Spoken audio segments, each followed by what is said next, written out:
Good evening. We begin tonight with new data from the city which shows a drastic increase in the number of drivers speeding through school zones since photo radar cameras went dark. The city collected this data at 8 of the original speed camera locations in school zones. Before the cameras were removed last fall, just 13% of drivers were speeding, but 3 months after they were removed, that number jumped to 59%. CTV's Leah LaRocque starts us off. It's getting faster and faster on Smythe Road, and Janelle Moyle is noticing it. Well, I have a son at Vincent Massey, and we're definitely worried about the lack of speeding cameras, because there was a speeding camera there before and now there's not. More drivers exceeding the posted limits in areas where photo radar used to nab speeders since the Ford government turned off the cameras in November. And I think that because we know that it's no longer a factor, I think that drivers take advantage of it, and it doesn't really matter how fast they go. City data from the 8 original cameras shows only 17% of drivers followed the speed limit before speed cameras were installed. That jumped to nearly 90% compliance with speed cameras. But 3 months after the cameras went dark, that number took a stark drop to only 41%, less than half. It's almost like it's a racetrack now. That's how I'm feeling, yeah. So what can the city do to get drivers to slow down? They will be installing big signs that remind drivers that they are in a school zone. And the province says they will be giving one-time funding to the City of Ottawa of about $24 million to use on safety enhancements on roads where speed cameras used to be. We need to change the culture of driving in general around schools, and we need people to slow down. And the only way to make that really work, it's not going to be a sign, a speed hump, or a blinking light. It's going to be police enforcement. While Premier Doug Ford has called speed cameras a cash grab, the opposition doesn't agree. They kept kids safe. The Premier ripped them out. Kids, seniors, they're not as safe as they were a year ago on our streets. But on roads like this one in Canada, where a camera used to be, worry is only growing. But now that they're gone, I'm not sure I doubt that they're paying attention at all. They'll speed up and actually just drive around other cars that are also waiting to turn. Leah LaRocque, CTV News.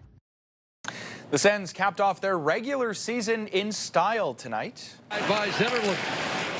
Zetterlund looking for his first goal against Toronto. Fogel's got one. Warren Fogle, his 6th goal as a Sen. It was his 13th of the year, and that would go on to be the game winner. Dylan Cousins would add an empty netter en route to a 3-1 final for your Ottawa Senators over the Toronto Maple Leafs. And even before tonight's game, playoff fever taking over the capital, the team will be heading straight into a storm as they gear up for a first-round matchup against the Carolina Hurricanes. CTV's Tyler Fleming has more on the excitement from the players, fans, and businesses. And just like that, the Ottawa Senators are in. Playoff hockey is back in the capital, and the buzz is building across the city. Very exciting. And at Buster's Bar and Grill, the Sens are serving up a conversation. They've had a hard season. They fought hard, ups and downs, and like they say, the best team wins. And here's hoping. For local businesses, a playoff run always means a boost. You're going to have excited fans. They want to come out. We got our buses running to the game. They're going to be full. You know, it's just the fever starts building. And it's spreading even across borders. I'm from Louisville, Kentucky. Ruth Coleman is on vacation and gearing up for Wednesday night's game against the Leafs. It will be her first Sens game, but already she's picked her team and may just be a fan for life. And I have a lot of family in Detroit, so they're big Red Wings fans. So I might have to be the only Senators fan. At the Canadian Tire Centre, morning skate came with a surprise. Awesome. The Gloucester Rangers U14 team were in the stands and got a visit from Captain Brady Tkachuk after their recent championship win. We won our first game, lost our second, and then bring it home and at our home barn. Perhaps their luck will rub off on the Sens. They definitely brought it back and worked pretty hard. So, yeah, I'm hoping for the best. And behind the bench, a Gloucester Ranger gone pro. Hometown hero Cameron Crotty feeding off a fan base that never gave up hope. We appreciate all the support over the year, and we want to keep that going into the playoffs here. This isn't something where we're just happy with making it. Obviously, everyone here wants to push for more, and that's the goal. So come out and support, and let's see what we can do. In round one, the Senators faced the top-seeded Carolina Hurricanes. There's no puck drop dates yet, but Ottawa is guaranteed at least 2 home playoff games. Go Sens, go! As for tickets, season seat holders get first pick Thursday at 10 a.m. Friday, sales open for everyone else. Tyler Fleming, CTV News. Residents in parts of eastern Ontario are preparing for possible flooding, placing sandbags and taking precautions to protect their properties. Officials say melting snow and widespread rainfall this week are causing water levels to rise significantly. Ontario's Ministry of Natural Resources has issued a flood warning for people living along sections of the Ottawa River from Pembroke to Arnprior. CTV's Caitlin Wilson has the details. Last week, the water was right to the edge of the ice there. And it keeps climbing as Jacob Landry watches it inch closer to his home in the Ottawa Valley east of Pembroke. I'm pretty much expecting that it's going to make it halfway up the grass to the house here and hopefully no farther. He's hoping it's not a repeat of 2019 when record flooding hit more than 6,000 homes across the region, forcing a state of emergency. Now there's a flood warning along sections of the Ottawa River from Pembroke to Arnprior. It's not rare for it to come up to this height, but the problem is how fast it's rising. The Ministry of Natural Resources says melting snow and rainfall are pushing water levels along the Ottawa River to rise significantly. In Laurentian Valley, a sandbag station is already set up at George Matheson Park. And in Ottawa, preparations are underway. We have sandbag filling stations mobilized across the city right now. As of today, we have 11 stations in place, and we have plans to install several more in communities that may be seeing the earliest effects of flooding. Rain is expected to continue across the region and into next week with up to 60 millimeters in the forecast. And from Cumberland to Constance Bay, areas prone to flooding, residents are watching closely. Right now, the message is stay vigilant, pay attention to the forecast, certainly, especially with the rain coming, the quick melt that we had over the Easter weekend. Back in the Ottawa Valley, Landry says he's already raised his home after seeing 4 feet of water come through 6 years ago. Now he's hoping it's enough.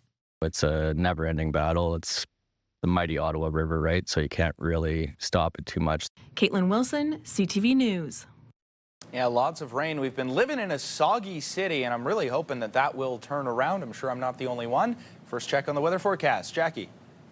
We have a mainly cloudy skies for overnight, even parts of Quebec. And even here, we've seen a lot of fog moving through. It should change and transition into the precipitation that is moving in. We'll likely see this closer to the lunch hour, where we are anticipating 5 to 10 millimeters of rainfall. Some areas could see much more. You see this orange and yellow here. We are likely tracking chances of pop-up thunderstorms as well. So keeping a very close eye on this. By Thursday evening, though, this should clear up. Maybe a little bit of rain moving through, but then that will be a little bit of a break by the time we get into the weekend in terms of rain. But temperatures getting to a daytime high tomorrow, about 14 degrees. We'll get a closer look at your forecast in just a bit. We're getting a look tonight at how many federal public servants are applying for an early retirement package as the federal government looks to cut 28,000 public sector jobs over the coming years. According to the Treasury Board of Canada, roughly 68,000 notices were sent out to workers, and approximately 4,600 people have already applied for the package. The Treasury Board says the program allows workers to retire early with an immediate pension based on years of service and no financial penalties. Public servants who are approved for early retirement must retire by January 20th, 2027. This is a plan that has received pushback. Both the Public Service Alliance of Canada and the Professional Institute of the Public Service of Canada have filed policy grievances over the program, calling it, claiming it, quote, violates consultation obligations and undermines collective agreement protections. Well, ask anyone living or working along Bank Street south of Riverside Drive, and they'll tell you traffic has been a headache for more than 2 years. Construction, part of the Bank Street Renewal Project, remains a point of frustration for many, and tonight residents had a chance to learn about that project at an information session. CTV's Sean Varden was there. Neil Cochran lives steps from Bank Street. He's been coping with construction in the area since 2024. You have to renew your infrastructure from time to time. It's necessary. It's painful, but it's necessary. Dozens attending an information session for Phase 1 of the Bank Street Renewal Project Wednesday evening. City officials on hand to answer questions and gather feedback. So just wanting to meet with the community, discuss the impact so that they understand the scope of the work that's going to happen and what sort of detours are in place for the summer construction season.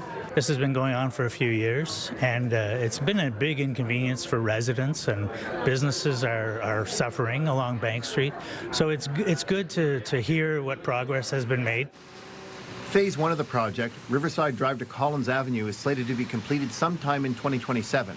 This summer, expect massive disruptions and delays as the city rebuilds the Bank and Riverside intersection. From May until September, Riverside Drive will be reduced to a single lane in either direction. Very disruptive. We do anticipate that there'll be a lot of traffic backups, but again, it's a necessary evil in order to get this work done. The work includes the full reconstruction of the road, the sanitary sewer, stormwater, and water mains, with pedestrian and cycling infrastructure being brought up to current standards. I like the bike lanes and the crossings. It's nice. I travel down Bank a lot on my bike, and it's pretty dangerous without the separated cycling infrastructure, so it's nice to see those upgrades. Phase 2 of the project, still in its planning phase, will be south from Collins Avenue to Ledbury Avenue near South Keys. There is no date yet for that to be completed. Sean Varden, CTV News. 2 Ottawa residents are facing charges after a stun gun was discovered by border officers in a package arriving here in Canada. The Canada Border Services Agency launched an investigation in January 2025 after seizing the package, which was set to be delivered to Ottawa. Last April, officers executed a search warrant at a home here in the capital and discovered 3 firearms, knives, brass knuckles, stun guns, and forged documents. A 53-year-old and a 54-year-old are now facing dozens of charges. It's never been harder to run a small, medium-sized business. Coming up, we take a closer look at the growing challenges facing small businesses in the capital amid a hunt for an anchor tenant in Chinatown. I promise you that is a live look through our Centennial Glass Skycam. You can't see anything. It is 8 degrees, thick as pea soup out there, as they would say out on the East Coast. Tons of fog tonight. Well, a search is underway for a tenant to take over the building which once housed a hotspot in Ottawa's Chinatown neighborhood. The former Yangtze restaurant location has been sitting empty for over a year, and experts say it's part of a wider trend with more businesses shutting down than opening. The business, or the building, is located at 700 Somerset Street West, and the hope is another restaurant will move in. CTV's Kimberly Fowler has more. Financially, it would take a lot of investment. This is the former Yangtze restaurant on Somerset Street. It was one of the biggest venues and an anchor in Ottawa's Chinatown for upscale community events. It has been sitting vacant since November 2024. The Somerset Street Chinatown BIA and the building's new owner have been working to find a new business to move in. The property is a large one, and it takes big restaurants to move in and to cover the cost. And during the current economic downturn, it is just hard for for any restaurant to make that commitment. Hesitancy to invest in a new restaurant or business right now could be a sign of the volatile economy. It's never been harder to run a small, medium-sized business. The Canadian Federation of Independent Business says Canada is in what's being called an entrepreneurial drought. Rising costs, whether that's insurance costs, rent costs, operational costs, the entire budget of a small business has increased in the last couple of years. According to a new CFIB report, since early 2024, more small and medium-sized businesses in Canada have closed than have opened, marking one of the worst periods outside the pandemic. And more than half of small business owners say they would not recommend starting a business right now. The CFIB also says all levels of government need to step in to help ease the cost pressures small businesses are facing. Improving the tax and cost competitiveness is certainly one of the ways that we've been putting forward for the federal government. We need to see reduced regulatory burdens. We want to see, more policies that address the labor shortages. Until then, The hunt is still on to find a new tenant to fill the void after Yangtze closed its doors. I think it's a beautiful building. Another Chinese restaurant. It would be awesome. I'd like the Yangtze to come back. It was such a good restaurant. Really had a lot of good options, and takeout was pretty much the best in the neighborhood. Kimberly Fowler, CTV News. Rain and fog, those are the stories of today. You saw the Skycam just moments ago. It is thick out there as we take another look at the weather forecast. Jackie. Well, taking a look at our overnight temperatures, still pretty mild, 9 degrees the overnight low, very similar to what we have seen this evening. Tomorrow it is starting to warm up even more, so 15 degrees the anticipated daytime high, but we are anticipating the chance of some thunderstorms potentially moving through eastern Ontario. We are keeping a very close eye on this. Meanwhile, tonight's lows across eastern Ontario hovering around 8-9 degrees, and this will warm up once again to double digits in the mid-teens. So the good news is around Kingston, Brockville, 15 to 17 degrees. Pembroke and Petawawa sitting around 13. Again, that rainfall and precipitation will likely move through by the time Thursday evening rolls around, and we will likely see cloudy skies to start our Friday. And if you are looking for that sunshine, we may get it in Friday afternoon, likely though closer to the 5 o'clock hour. So it will be very brief, but we will likely see that moving through. So Friday, 17 degrees, the daytime high. Saturday, the warmest day, we are anticipating 22 degrees. Yes, slim chance that we could see some showers, but for the most part, mix of sun and cloud. It is Monday though that we are anticipating 5 degrees, the daytime high in the early morning. Because that overnight is going to be -4, we could see a chance of flurries rolling in. It's unacceptable to me. It's unacceptable to the Premier. Still ahead, how the Ford government is trying to explain why dozens of people who are supposed to be behind bars were mistakenly let out.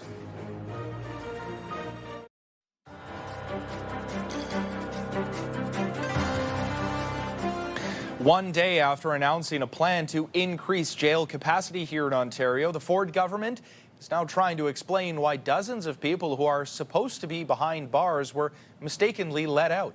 CTV's Queen's Park Bureau Chief Siobhan Morris reports. They're supposed to be secure places to keep convicted criminals and people waiting for trial. But documents obtained by Global News through Freedom of Information show dozens of prisoners have been let out of jail over the last 5 years by mistake. The Ford government has lost 150 criminals. They're in the wind, and we can't find them. A problem critics say flies in the face of the Ford government's tough-on-crime posturing and promise to protect Ontario. They are being released because this Premier has allowed our correction system to become overcrowded, unsafe, and completely overwhelmed. The government initially sidestepping the error. For 15 years, there was no investment made in our correctional system by the opposition. Instead, focusing on the record of the previous Liberal government. They closed a dozen jails. We're opening up thousands and thousands of new cells to keep the criminals. The opposition finds all of this concerning. The Liberals and the Conservatives pointing fingers at each other, both of them trying to shirk responsibility for this, while people are wondering, where are these folks and, what were they convicted of? After a cabinet meeting, a shift in tone from the Solicitor General. It's unacceptable to me. It's unacceptable to the Premier. But Michael Kersner explains it's a complicated picture with many moving parts. We have many people moving in and out of our correctional system every day. There's a judicial system, there's an administrative system. I'm not satisfied that one person is released improperly, and I'm going to get to the bottom of it. The Solicitor General is talking up a multi-billion-dollar plan to add 6,000 more jail beds over the next 25 years. That includes building new jails, refurbishing old ones, and reopening shuttered facilities. At Queen's Park, Siobhan Morris, CTV News. A jury in a New York court has found Live Nation and Ticketmaster operated as a monopoly, driving up fees for fans. We'll have details when we come back.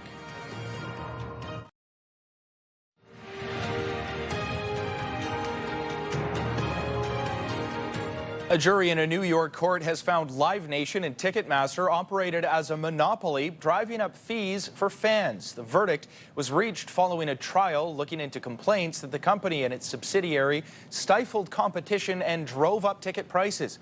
A second trial will now have to determine remedies.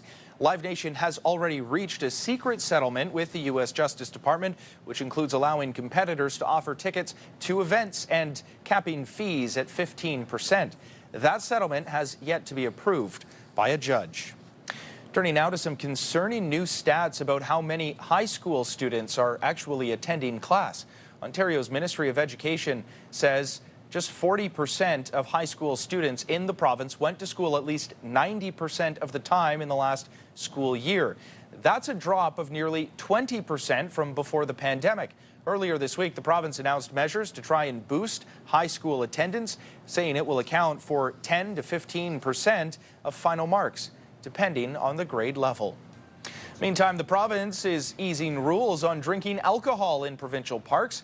Drinking will no longer be limited to individual campsites, but existing rules will stay in place around things like public intoxication, underage possession, or consumption and open alcohol in vehicles and boats. Parks will also use signage to identify clearly some areas where alcohol will remain prohibited. We are confident that with these changes, park visitors will be responsible when consuming their alcoholic beverages. Staff will continue to monitor and ensure compliance with rules and regulations to keep our parks as safe, family-friendly, and enjoyable for everyone, as they have always been.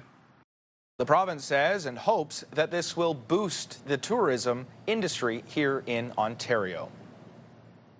Help others and friends and families. Still ahead, a heartwarming story of how a young Ontario man is helping those in his community to celebrate his birthday. Far side pass, and it's an early shot. He scores!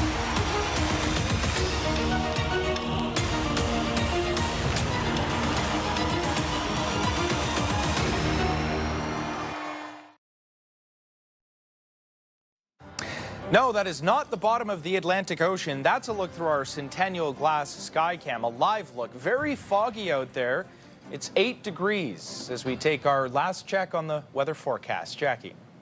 Well, bring your umbrella. We could see the rain moving in early, but the likeliness of this will be mid-morning. Now, 10 degrees is what we're kicking things off with. We're getting to a daytime high, about 10 to 15 millimeters of rain is the anticipated rainfall accumulation. By the time Friday rolls around, 17 degrees is the daytime high. We will see a break in this rain. Slim chance that we could see some showers, but for the most part, anticipating a mix of sun and cloud as we roll into the weekend. Well, finally for us tonight, spreading hope through the power of peanut butter has become a mission for a young man with Down syndrome. He's collecting jars as he leads a community effort to ensure kids do not go hungry in Waterloo region. CTV's Spencer Turcotte has his story. Caleb is a regular volunteer at Food for Kids Waterloo region. Help others and friends and families. He's always lending a helping hand. Caleb has always been very helpful and very caring, so it's not out of character for him. So when the organization, which supports nearly 1,500 food insecure children in Waterloo region, decided to launch their 5th annual peanut butter campaign, staff said they'd be nuts not to ask Caleb to be a part of it. Caleb already volunteers here every week, and so he already has our mission in his mind. It just so happens that Caleb's 20th birthday falls in between the April through June peanut butter campaign. His birthday wish, to crush last year's campaign numbers. Last year, 4,160 jars came in. Caleb knew he'd also need help putting a dent in that number, so his dad Carl stepped in. I also contacted 4 local businesses, Brady's Meats, Maison Cuckoo Patisserie in Waterloo, Sweet Dreams Tea Shop in Waterloo, as well as Moose Winooski's in Kitchener to be our local drop-off sites. Word spread fast, and things got off to a smooth start with jars piling up. Caleb, at points, looking like the peanut butter prince, overlooking the collection from his jam-packed throne. The number of jars he set out to collect was 200. But that goal is stuck in the past. He's collected and over his 300. That's a lot of peanut butter. Jarring numbers like that are exactly what Food for Kids needs in order to meet their overall 5,000 jar goal. And if you're looking to help out, Caleb is still accepting donations from the drop-off sites. You will allow it 100%. Sure. A simple idea that's not only filling shelves, but bellies too. Spencer Turcotte, CTV News, Kitchener. I love that story. Way to go, Caleb. That is inspiring stuff. Also, shout out to Spencer Turcotte. He just jammed so many puns into that story. Kudos to you, my friend. That was well done. But most importantly, again, kudos to Caleb, inspiring everybody, hopefully to step up and donate to their local food banks. Thank you so much for joining us here at CTV News. Have a great night.